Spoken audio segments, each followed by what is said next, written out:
The series tells the narrative of Lucifer Morningstar, Tom Ellis, the devil, who flees hell for Los Angeles, where he manages his own nightclub called Lux and works as a consultant for the LAPD. Have you enjoyed Lucifer with its amazing cast? Did not yet know. Lucifer Season 6 is the last season ever. Here's why. Lucifer is coming to an end with Season 6. Lucifer is a reboot of the DC Comics character created by Mike Dringelberg and Sam Keith. It premiered on Fox 2016. The series revolves around Lucifer, who leaves hell for Los Angeles and runs his own nightclub known as Lux. He joins the LAPD's detective division. The cast includes Tom Ellis as Lucifer, Lauren German as Detective Chloe, Kevin Alejandro as Daniel, and D.B. Woodside as Officer Dan. The first season received mixed feedback from critics, though many reviewers praised Ellis's performance. However, the subsequent seasons were better than the first. After 3 seasons, Fox canceled the series. On Friday, September 10th, Netflix will release the full 6th and really last season of Lucifer, which will be your very last dance with the devil. The final season launch date was announced at the show's Comic-Con at Home event on Saturday, August 14th, through the sizzle reel announcement video, which includes a nod to the series pilot. The SDCC Q&A with Tom Ellis and showrunners Joe Henderson and Ilya Madrovich was conducted by Luke Cook, aka Lucifer from Chilling Adventures of Sabrina. This is it, Lucifer's final season, this time for real, states the official summary. The devil himself has almost become God. Why is he being so cautious? And as the world begins to fall apart without a God, what will he do?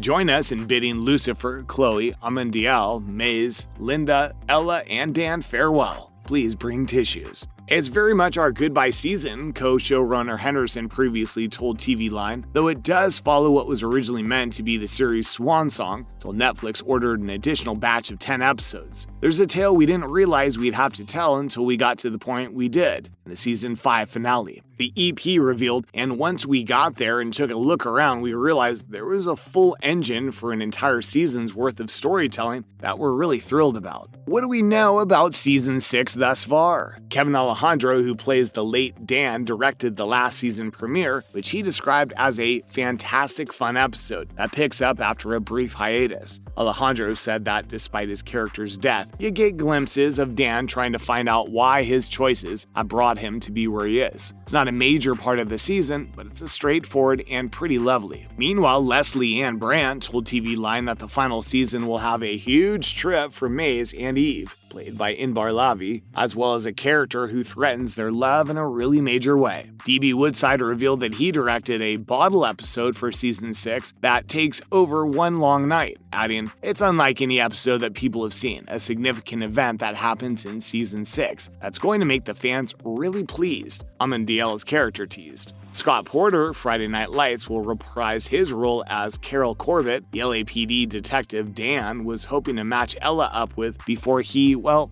you know. The real reason Lucifer is coming to an end. The 6th season of Lucifer is already wrapped and the cast is already wrapped filming. With the show getting renewed for another season, it's been confirmed that this will be the show's final season. It's thought that Lucifer will be ending because the love story between Chloe and Lucifer is nowhere to go after 6. Anyway, Season 6 was never expected. The fans will miss the show. The pilot episode was shown at the 2015 San Diego Comic-Con in July. The pilot was well received by viewers, with Dan Wicklund of Bleeding Cool praising the episode, saying, "The show itself is enjoyable because of the great dialogue and flawless delivery from its lead, and this version of Lucifer refuses to take almost anything seriously and the show is better for it." IGN's Jack Nicholson gave the pilot episode a 6.9 out of 10, praising Tom Ellis' performance as Lucifer and the series' comedic tone, but criticized it for being just another criminal procedural. The first season was mostly panned by critics. According to the review aggregator website Rotten Tomatoes, 49% of critics gave it a positive review, with an average rating of 5.36 out of 10, based on 43 reviews. Lucifer has sex appeal, but the show's cliched cop procedural style ruins a potentially intriguing idea. The site's critics agree. Metacritic Critic, which uses weighted average, gave it a score of 49 out of 100, indicating mixed or average reviews based out of 25 critics. The rest of the series has received a lot more positive feedback from critics. On Rotten Tomatoes, the second season has a perfect score of 100% based on 9 reviews, with an average rating of 7.83 out of 10. Tom Ellis continues to shine as the morning star. The site's critics agree, though perhaps he could fly higher if he weren't trapped into such a familiar routine. It is totally beguiled by its own preposterousness, said Ed Power of The Telegraph, who awarded the second season opener a 4 out of 5. "We got this covered." Bernard Boo scored the opener 3.5 out of 5 stars, saying, "The second season of Lucifer gets off to a strong start, building on the show's merits while maintaining some of its flaws. It's still an unabashedly filthy, demonically entertaining hour of television." The AV Club's LaToya Ferguson rated it a B, describing the episode as genuinely amusing moments to emerge from, and noting that it starts the season off on a high note. Tom Ellis's performance, she said, was pitch perfect. No matter what the critics say, the fans still enjoyed the show, especially Tom Ellis's amazing pecs and abs, and the performances of the other actors. What do the actors do after the show? Tom Ellis is busy filming the movie Players. Mac, a New York sports writer who has spent years creating successful hookup plays with his best friend Adam and his team, falls for one of the targets and learns what it takes to progress from scoring to playing for keeps. We're looking forward to seeing Tom doing his thing in that movie. It's almost certain we'll see him in more future projects. Leslie Ann Brandt played Virginia Carver in King Winston Jones. The movie is completed and should be out soon. Main character is portrayed by Richard Dreyfuss. Despite the fact that being dead is one of the conditions, Ethan Jones, a 6th grade English teacher, is on a mission to get the newly completed junior high gymnasium named after his elderly father, Winston, the old retired gym teacher. As far as we know, Lauren German and D.B. Woodside has no immediate projects lined up. Casting for Season 6. Everyone's favorite Celestials and humans, including one bona fide dead guy, will return for Season 6. Tom Ellis, Lauren German, D.B. Woodside, Rachel Harris, Leslie Ann Brandt, Inbar Lavi, Amy Garcia, Ella Lopez, and surprisingly, Kevin Alejandro. Despite Dan's untimely death, which was planned by the wicked Michael, Alejandro has assured fans that the character would not be forgotten. In an interview with TV Line, he noted, "The showrunners found a nice way to bring me back. Not in the way people anticipate to return, but I have to be there in some capacity for the finish." Brianna Hiddlebrand, Deadpool, and Maren Dungy, Alias, joined the Celestial team in December, according to Entertainment Weekly. Rory, Lucifer's troublesome sister, will be played by Hildebrand, while Sonia, a uniform cop who develops an unexpected friendship with Amendiel, will be played by Dungy. Scott Porter, Ginny and Georgia, has also confirmed that he'll return as Detective Carol Corbett in Season 6 through Twitter. The plot for Season 6. Chloe announced her resignation from the LAPD so she could focus on helping Lucifer at the end of Season 5. Maze and Eve rekindled their relationship. Linda reconnected with her long-lost daughter. Michael's wings were severed, and did I mention, Lucifer is God? Season 6 will begin with an undetermined time jump, according to showrunners Ilya Motovich and Joe Henderson in an interview with ET. We're going beyond the happy ending of a fairy tale. Despite the fact that Lucifer finally said "I love you" to Chloe at the end of Season 5, Lucifer writer Mike Costas said in an interview with LCL Reviews that Season 6 will continue to explore what happens after the characters presumably receive all they've ever desired. A lot of our characters get what they desire by the conclusion of Season 5, so the best way to tease Season 6 is to address the question we tried to answer when we started working on it. What happens after Happily Ever After? Costa remarked, "Stories usually finish when a character gets what they really want, but life goes on after you have your heart's desire. So we begin Season 6 with our protagonists confronting the truth that they've gotten what they sought. Now what?" And delving into that topic results in what's likely the most character-driven season of Lucifer to yet, which is, to be honest, only appropriate for the last one. Henderson teased the episode's relationship to the pilot in an interview with TV Guide. It's both the lightest and darkest show we've ever produced, and that the plot has a link to anything that happened in the pilot. In an interview with Variety, Henderson explained that his incident is weird and involves a toy he has never been able to play with previously. We don't know who says the Flintstones reference, but I'm guessing it's Lucifer. What's your take on the ending of Lucifer? Will you miss the show? Which actor is your favorite?